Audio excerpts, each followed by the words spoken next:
Welcome to Telugu capital TV. నేను మీ రమ్య. ఈరోజు మనతో పాటు ఉన్నారు ప్రముఖ హైకోర్టు అడ్వకేట్ శ్వేత గారు. మేడం నమస్తే. నమస్తే మేడం, ఒకప్పుడు ఆడపిల్లలపై జరిగే అరాచకాల గురించి కొన్ని లీగల్స్లో ఆడపిల్లలకే అనుకూలంగా ఉండే లీగల్ చట్టాలు ఉండేటివి. కానీ ఇప్పుడు దాన్నే అలసుగా తీసుకొని మగపిల్లల్ని అతి దారుణమైన దుస్థితికి తీసుకొని వస్తున్నారు. సో రీసెంట్గా మనం చూసుకున్నట్టయితే అతుల్ సుభాష్ పైన తను సూసైడ్ చేసుకున్నాడు, ఆ నోటు కూడా మనందరికీ రిలీజ్ చేశాడు. అసలు ఈ కేసులో ఏం జరగబోతుంది, తనకి న్యాయం జరుగుతుందా లేదా? అతుల్ సుభాష్ ఎవరైతే ఉన్నారో ఆయన సూసైడ్ కమిట్ చేసుకోవడము, చనిపోవడము చాలా హృదయ విదారకమైన ఘటన. నేషన్ అంతా బెంగళూరు వైపు చూసింది. ఏంటి ఈ అబ్బాయి ఎందుకు ఇలా ఇంత హెరాస్ చేశారా, ఈయనని కేసులు పెట్టి నిజంగా ఇవన్నీ తప్పుడు కేసులా అనేది చాలా మందికి చాలా డౌట్స్ ఉన్నాయి. ఓకే, ఇప్పుడు ఈ 498A కేసులు వేస్తున్నారు. డివోర్స్కి వెళ్దాము లేదు అంటే వైఫ్ అండ్ హస్బెండ్కి సరిగ్గా పడడం లేదు అనగానే ద మినిట్ వెంటనే అమ్మాయిలకు వచ్చే ఆలోచన 498A కేసు. సరే, 498A కేసులు వేయడం వల్ల అందులో నిజంగా ఏదైతే హెరాస్మెంట్కి ఆ వైలెన్స్కి గురయ్యే వాళ్ళు కూడా ఉన్నారు. But most of the cases 90% of the cases false cases అని అది అందరికీ తెలుసు. మనం ఇవాళ కొత్తగా చెప్పాల్సిన అవసరం లేదు. ఓకే, ఈ 90% ఆఫ్ ది ఫాల్స్ కేసెస్ వల్ల యువతల అమ్మాయికి ఎంతవరకు లాభమో పక్కన పెడితే అటువైపు ఉన్న అబ్బాయికి ఈ సఫరింగ్ అనేది ఎక్కువ ఉంది. తన జాబ్ పైన కానివ్వండి, కెరీర్ పైన కానివ్వండి, పర్సనల్ లైఫ్లో కానివ్వండి, ఆ స్ట్రెస్ లెవెల్స్, ఆ ఇంపాక్ట్ చాలా నెగిటివ్ థింగ్స్ వాళ్ళపైన నెగిటివ్ ఇంపాక్ట్ ఉంటుంది.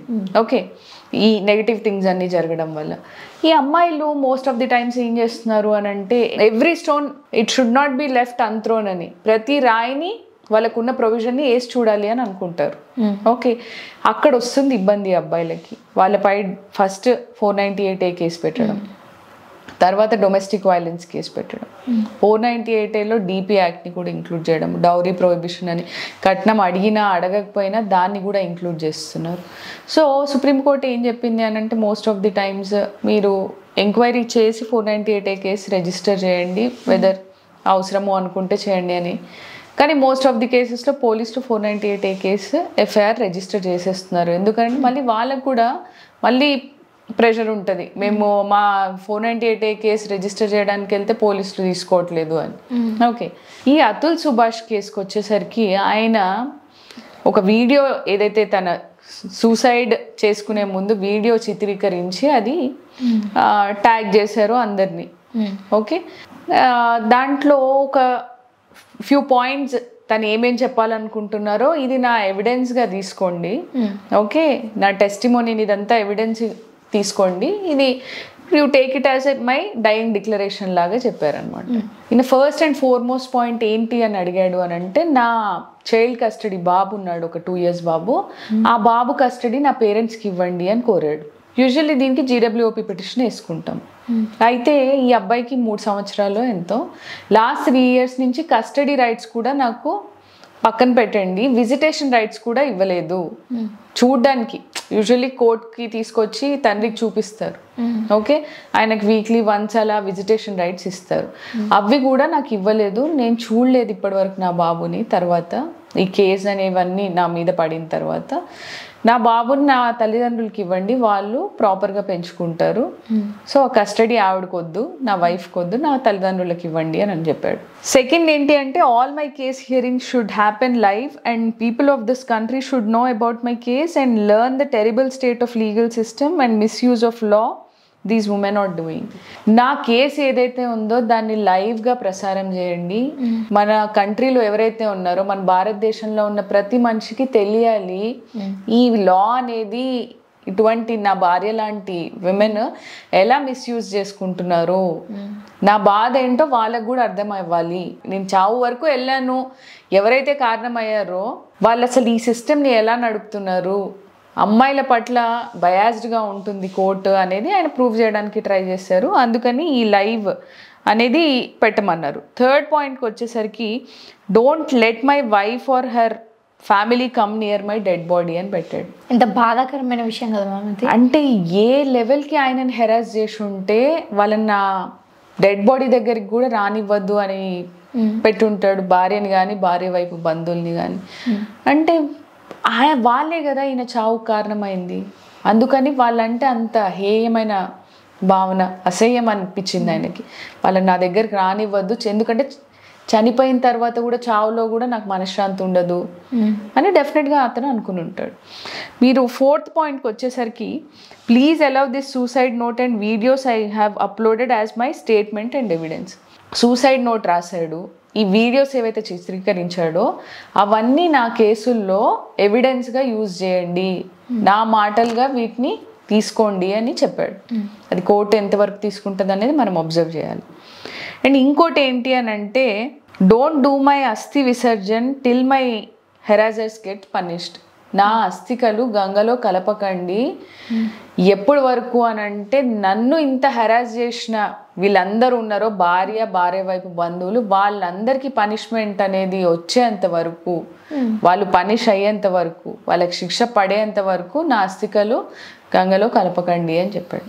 ఇంకోటి, Rita Kaushik, a judge in UP might tamper documents and pressure witnesses affecting other cases.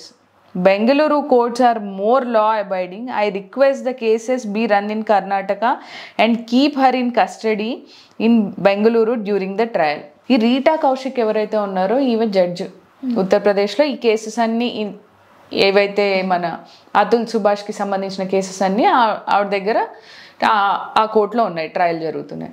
అక్కడ జరుగుతున్నప్పుడు ఈవిడ ట్యాంపర్ చేసేస్తారేమో జడ్జ్ ఎవిడెన్స్లని.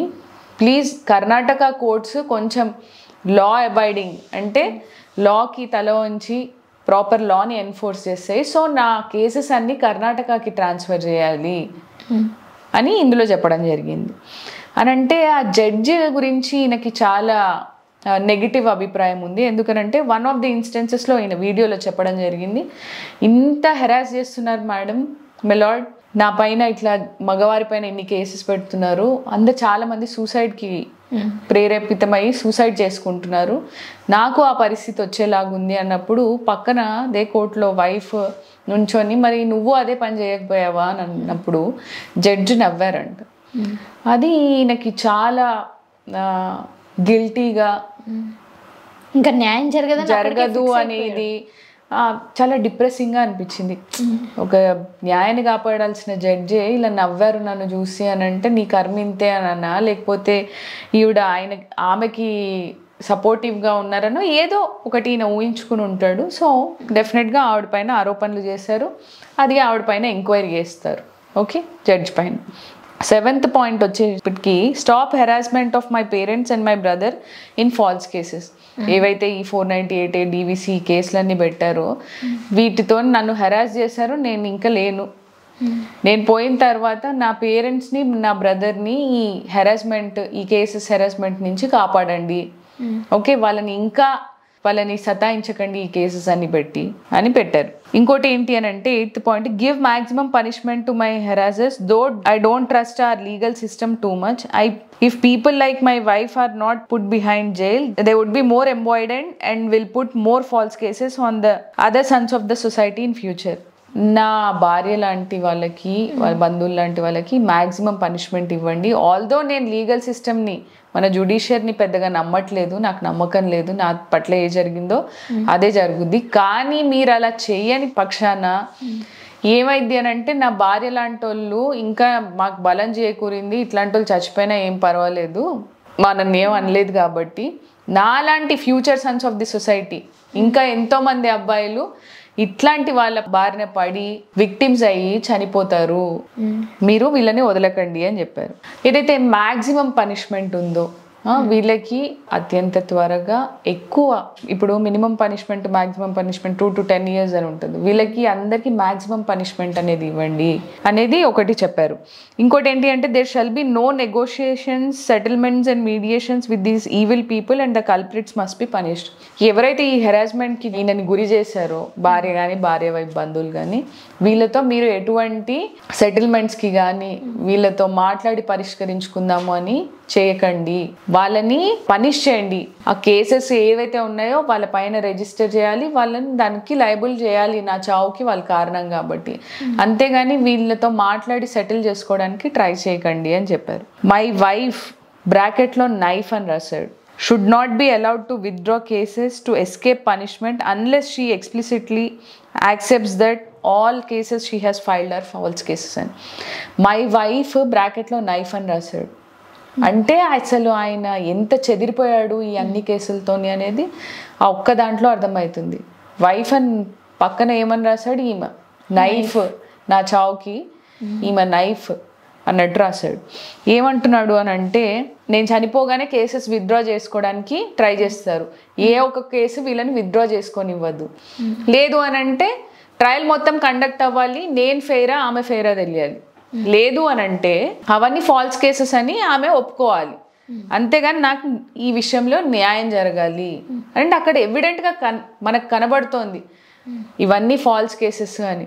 తన ఏదైతే ఆద్రం ఉందో దానికి చెప్పాలి అని ఇవన్నీ ఫాల్స్ కేసెస్ అని ఈ అన్నిట్లలో మనకు అర్థమైపోతుంది. I predict that my wife will now start bringing my child to court to gain sympathy which she didn't do before to make sure that I can't meet my child. I request the court to not allow this drama. నేను ఇప్పుడు ఏమని ఊహిస్తున్నాను అంటే, నా భార్య ఇప్పుడు మళ్ళీ నా కొడుకుని కోర్టుకి తీసుకురావడం స్టార్ట్ చేస్తుంది. ఎందుకనంటే సానుభూతి, తన పైన సానుభూతి రావడానికి నా వైఫ్ నా పిల్లోడిని కోర్టు కేసుకి తీసుకురావడము, వాడిని తిప్పడము అందు చేస్తుంది. ముందు ఎప్పుడు తీసుకురాలేదు బాబుని, ఎందుకనంటే నేను ఎక్కడ కలుస్తానో బాబుని, నన్ను వాడిని వేరు చేయడానికి తీసుకురాలేదు. సో కోర్టు ఈమె చేసే డ్రామాలను ఎంకరేజ్ చేయొద్దు, బాబుని ఈ కేసులో ప్లీజ్ ఇన్వాల్వ్ చేయకండి అని రాశారు. ఇదంతా వింటే నిజంగా ఇవి ఫాల్స్ కేసెస్ అని మనం ఒక కన్క్లూజన్కి ఆల్మోస్ట్ రాగలం. ఎందుకనంటే ఆయన వీడియోలో కూడా చెప్పడం జరిగింది, అన్ని ఫాల్స్ కేసెస్. నాకు ఉండేవి కొన్ని లీవ్స్, ఆ లీవ్స్లో నేను ఆల్మోస్ట్ కోర్టు చుట్టూనే తిరిగేవాడిని. మళ్ళీ వాపస్ ఇంకా ఎక్కువ లీవ్స్ పెట్టుకొని ఈ కోర్టు పేషీలకి నేను వెళ్ళడమే సరిపోయేది. మేమేమో ఇక్కడ బెంగళూరులో ఉంటాము, జరిగేదేమో ఉత్తరప్రదేశ్లో. మాకు వెళ్ళి రావడానికి ఈ ఖర్చులకే సరిపోతున్నాయి. నేను బాబుకి ఖర్చులకి 40,000 మెయింటెనెన్స్ పే చేస్తున్నాను. నా వైఫ్ 2 లక్షలు అడుగుతుంది. 1 లక్ష ఒక 2 ఏళ్ల బాబుకి 1 లక్ష రూపాయలు ఎందుకు అవసరం అడుగుతాయి? ఆమె కూడా డబ్బు సంపాదిస్తోంది, ఆమెకు నేను ఎందుకు ఇవ్వాలి? నేను జీవితం అంతా కష్టపడి, వాళ్ళు ఏమో నన్ను కోర్టుల చుట్టూ తిప్పుతారు, ఆ కోర్టుల చుట్టూ తిప్పే వాళ్ళ కోసం నేను డబ్బు సంపాదిస్తున్నట్టుంది. సెకండ్ ఏంటి అంటే, నా తల్లిదండ్రులకు అసలు ఈ కేసుకి సంబంధమే లేదు. ఓకే, నా వల్ల వాళ్ళు ఇబ్బంది పడుతున్నారు. సో దీనికి అంతటికీ ఎండ్ రావాలి అని అంటే నేను చనిపోవడమే మార్గం తప్ప నాకు ఇంకేం కనిపించట్లేదు. ఆవిడ ఒకవేళ ఈ మెయింటెనెన్స్ ఇవన్నీ ఇవ్వకుండా ఉండాలి అని అంటే, నువ్వు నాకు 3 crores అనేది డిమాండ్ చేశారు. అప్పుడు జడ్జి నన్ను బయటికి పంపించేసి 3 crores ఏంటమ్మా 3 crores అడుగుతున్నావు, కొంచెం తక్కువ అడుగు అని చెప్పారంట వైఫ్కి. జడ్జికే 3 కోట్లు భరణం అనేది న్యాయంగా అనిపించలేదు. ఇనార్డినేట్ అమౌంట్స్ ఆయన దగ్గర నుంచి స్క్వీజ్ చేయడానికి, ఆయన దగ్గర నుంచి లాగడానికి వైఫ్ ట్రై చేసింది అనేది ఈ మొత్తం విషయాలు చూస్తే మనకు అర్థమవుతుంది. ఓకే, పెళ్ళి అనేది ఒకటి యూజ్ చేసుకొని ఆ పిల్లోడిని అడ్డం పెట్టుకొని వైఫ్ ఎంత హెరాస్ చేసింది అతుల్ సుభాష్ని అనేది మనకు అర్థమైపోతుంది. ఈ లాస్ కూడా కొంచెం విమెన్ వైపు ఉన్నాయి కాబట్టి, ఎందుకనంటే చాలాసార్లు వాళ్ళు కూడా విక్టిమ్స్ ఉంటున్నారు కాబట్టి బయాస్డ్గా ఉంటుంది. ఇలా ఇంకా ఎప్పుడూ జరగకూడదు. ఎందుకంటే ఫండమెంటల్ రైట్స్లో మనకి law is equal to everyone, irrespective of religion, sex, ఈక్వల్గా ఉండాలి. ఇవన్నీ ఉన్నాయి. సో అమ్మాయి అయినా అబ్బాయి అయినా ఈక్వాలిటీ అనేది ఉండాలి. వెన్ ఇట్ కమ్స్ టు లా అనేది మనకి అతుల్ దగ్గర నుంచి నేర్చుకోవాల్సింది. అతుల్కి డెఫినెట్గా న్యాయం జరగాలి అని కోరుకుందాము. ఫ్యూచర్లో అతుల్ లాగా ఎవరు సూసైడ్ చేసుకోకండి. అమ్మాయిలకు ఎన్నైతే ప్రొవిజన్స్ ఉన్నాయో అబ్బాయిలకు కూడా ప్రొవిజన్స్ ఉన్నాయి. మంచి అడ్వకేట్ని అప్రోచ్ అయ్యి మీరు తెలుసుకోండి. అంతేగాని చావు దీనికి మార్గం కాదు, దీనికి ప్రత్యామ్నాయం కాదు. ఓకే, మీ జస్టిస్ కోసం మీరు ఫైట్ చేయండి. మ్యామ్, ఇలాంటి అతుల్ కేసెస్ చూసినప్పుడే అబ్బాయిలందరూ పెళ్ళికి ఎందుకు దూరంగా ఉంటున్నారా అని అర్థమవుతుంది. అండ్ అలాగే చట్టంలో కూడా ఎంతో కొంత మార్పులు చేసి అబ్బాయిలకు కూడా కొన్ని చట్టాలు ఉండేటట్టు చేస్తే, అంటే ఈ ఫాల్స్ కేసు పెట్టిన వాళ్ళందరికీ, అంటే ప్రీవియస్గా 498A కేసుకి అరెస్ట్ ఉండేదమ్మా. ఇవి ఫాల్స్ కేసెస్ ఎక్కువ ఉంటున్నాయి అని 41A నోటీస్ ఇచ్చేసి వదిలేసేయండి. మరీ డయర్ ఎలిగేషన్స్ ఉంటే కానీ అరెస్ట్ చేయొద్దు అని సుప్రీంకోర్టు చెప్పింది ఇటువంటి కేసుల్లో. సో ఎంతో కొంత మార్పు మెల్లిగా వస్తుంది. ఇంకొంచెం దీంట్లో మార్పులు వస్తే బాగుంటాయి. ఈ అతుల్ కేసు సూసైడ్ విషయంలో చాలా చక్కగా విశ్లేషించారు ma'am. Thank you. Thank you.